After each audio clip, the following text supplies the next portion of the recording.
Hello दोस्तों, PhD के एक नए नोटिफिकेशन के बारे में बात करेंगे जो कि आईआईटी मद्रास से है। दोस्तों ये काफ़ी अच्छा इंस्टीट्यूट है, आईआईटी के अंदर काफ़ी अच्छा नाम है इसका, काफ़ी ऊपर रैंक पर आता है ये। तो दोस्तों ये एप्लीकेशन फॉर्म 11 अप्रैल से स्टार्ट था और इसकी लास्ट डेट अभी 31 अक्टूबर रहेगी। तो 31 अक्टूबर तक आप इस फॉर्म को भर सकते हैं। दोस्तों ये 2 सेशन के अंदर होता है। अभी 1 नवंबर के बाद से ये अप्रैल का जो नया सेशन आएगा, जो अप्रैल जुलाई का, तो उसके सेशन के लिए स्टार्ट हो जाएगा। बट अभी आप ये करेंगे फॉर्म तो आपका जनवरी के अंदर एडमिशन हो जाएगा इसके अंदर। तो ये आप 31 अक्टूबर तक इसको भर सकते हैं फॉर्म को, और रेटेड टेस्ट और इंटरव्यू लिया जाएगा। हार्ड कॉपी आपको सेंड नहीं करनी है यहाँ पर। और यहाँ पर ये पीएचडी और ये एमएस रिसर्च ये दोनों के लिए मांगा गया है, बट हम पीएचडी के लिए देखेंगे। तो यहाँ पर जनरल इन्फॉर्मेशन वगैरह दी हुई है। नेक्स्ट पेज पर दोस्तों यहाँ पर इन्होंने बताया है कि आप इस लिंक के माध्यम से आगे ब्रोशर डाउनलोड कर सकते हैं। और एप्लीकेशन फ़ीस बताई है इन्होंने। उससे पहले ये बताया कि एप्लीकेशन फॉर्म आपको ऑनलाइन ही आवेदन करना है। और आपको यहाँ पर दोस्तों ये लिखा हुआ है कि general EWS OBC non criminal male content के लिए 1000 रुपये फीस रहने वाली है, और ये ट्रांसजेंडर कंटेंट के लिए 1000 रुपये फीस रहने वाली है, और इन्हीं के अंदर फीमेल कंटेंट के लिए 500 रुपये फीस रहने वाली है। और SC ST कंटेंट की बात करें तो दोस्तों 500 रुपये फीस रहेगी। PWD कंटेंट के लिए 500 रुपये फीस रहेगी। तो ये नॉन रिफंडेबल रहने वाली है। आगे इन्होंने कुछ और इन्फॉर्मेशन भी दी हुई है कि यदि आप एक से ज़्यादा फॉर्म के अंदर अप्लाई कर रहे हैं, डिपार्टमेंट के अंदर आवेदन कर रहे हैं, तो आपको सेपरेट ही एप्लीकेशन फॉर्म फिलअप करना पड़ेगा, और एप्लीकेशन भी आपको सेपरेट ही यहाँ पर पे वगैरह करनी पड़ेगी, फीस वगैरह भी। और दोस्तों यहाँ पर आगे इन्फॉर्मेशन दी है कि इन्होंने यदि कोई ओबीसी नॉन क्रिमिनल या ईडब्ल्यूएस वगैरह से आता है तो उनका जो सर्टिफिकेट है वो 1 अप्रैल के बाद का होना चाहिए। तो ये लिखा हुआ है। और आगे कुछ और इन्फॉर्मेशन भी दी है कि जो शॉर्ट लिस्ट कंटेंट होंगे उनको इंटरनेट टेस्ट और इंटरव्यू के लिए बुला लिया जाएगा। और ये लास्ट डेट फिर से बताई है कि 31 अक्टूबर 5 बजे तक रहने वाला है।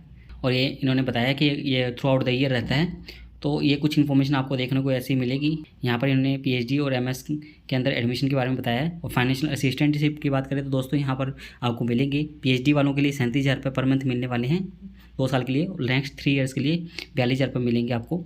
और आगे यहाँ पर विदाउट असिस्टेंटशिप भी आप इसके अंदर आवेदन कर सकते हैं। उसके अंदर जो पार्ट टाइम होते हैं, external QIP staff, foreign national, ये काफ़ी सारे लोग आते हैं। एडमिशन प्रोसीजर क्या रहेगा तो वो भी यहाँ पर दिया हुआ है।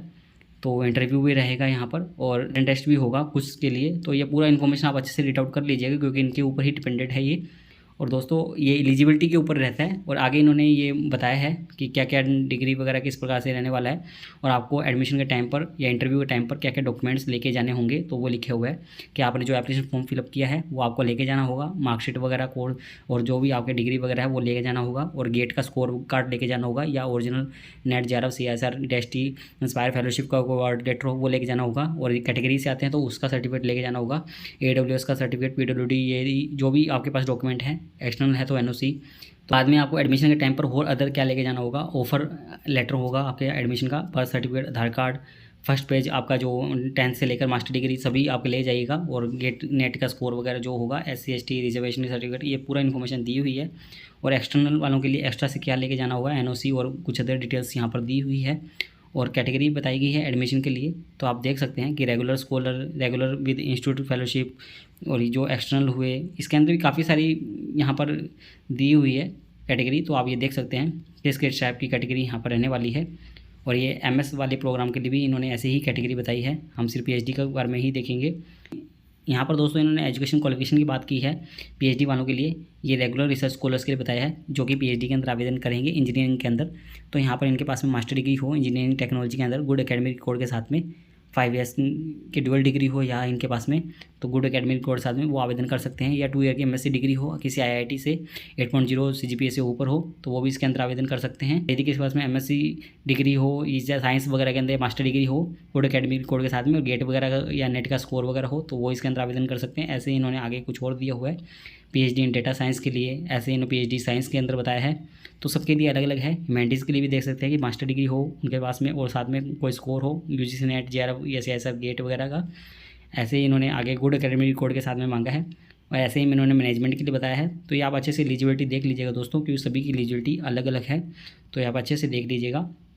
आगे इन्होंने ये कुछ और डिग्रीज़ के बारे में बताया है, और मिनिमम एजुकेशन क्वालिफिकेशन MS वालों के लिए बताया है। PhD वाले हमने ऊपर बता दी है आपको। और दोस्तों एलिजिबिलिटी डिग्री बताए हुए है कि आप किसी सब्जेक्ट के अंदर आवेदन कर रहे हैं तो कौन सी एलिजिबिलिटी डिग्री रहेगी। जैसे कि आप एरोस्पेस के अंदर आवेदन कर रहे हैं तो आपको master degree aerospace, civil, applied mechanics and biomedical engineering इनके अंदर होने चाहिए। और कुछ और डिग्रीज भी बताई गई है कि कौन कौन सी आवेदन कर सकते हैं। तो यहाँ पर इन्होंने इनडायरेक्टली तरीके से सब्जेक्ट भी बता दिए हैं कि जिसके अंदर के आवेदन होते हैं। Aerospace engineering, applied mechanics and biomedical engineering, biotechnology, chemical engineering, chemistry, civil engineering, computer science and engineering, data science and artificial intelligence, electrical engineering, engineering design, humanities and social science, ये यहाँ पर दिया हुआ है। Management studies, mathematics, mechanical engineering, medical science and technology, metrological and material engineering, ocean engineering, petroleum engineering, physics, ये कुछ 18 subject रहने वाले हैं। और आगे इन्होंने MS वालों के लिए भी बता दिया है ऐसे ही सेम तरीके से। और रिसर्च एरिया दोस्तों इन्होंने सबका यहाँ पर दिया हुआ है, जैसे कि डिपार्टमेंट ऑफ एरोस्पेस इंजीनियरिंग के अंदर नीचे दिया हुआ है कौन कौन से रिसर्च एरिया यहाँ पर रहने वाले हैं, जिसके अंदर कि आप अपनी PhD कर सकते हैं। तो इस प्रकार से आप ये सभी के लिए देख सकते हैं, बहुत सारे इन्होंने दिए हुए हैं। नीचे ऐसे इन्होंने कुछ इंपॉर्टेंट डॉक्यूमेंट्स अटैच भी किए हुए हैं, आप देख सकते हैं। ये आपको एडमिशन के टाइम पर काम आएंगे। यदि कोई एक्सटर्नल पार्ट टाइम के लिए आवेदन कर रहा है या कोई NOC के लिए अप्लाई कर रहा है, ये सभी टाइप के डॉक्यूमेंट आपको देखने को मिल जाएंगे। दोस्तों एक इसके रिगार्डिंग जो भी लिंक है डायरेक्ट आवेदन करने की और इस नोटिफिकेशन की लिंक वो हम आपको डिस्क्रिप्शन में दे देंगे। और दोस्तों यदि आप हमसे रिसर्च प्रपोजल की सर्विस भी ले सकते हैं, हम वो भी प्रोवाइड करते हैं दोस्तों 499 में इंग्लिश। उम्मीद करते हैं आपको हमारे द्वारा दी गई जानकारी अच्छी लगी होगी। यदि आपको हमारे द्वारा दी गई जानकारी अच्छी लगी हो तो आप हमारे चैनल को सब्सक्राइब कर सकते हैं और आप हमसे टेलीग्राम पर भी जुड़ सकते हैं ऐसे ही PhD से रिलेटेड नए अपडेट के लिए।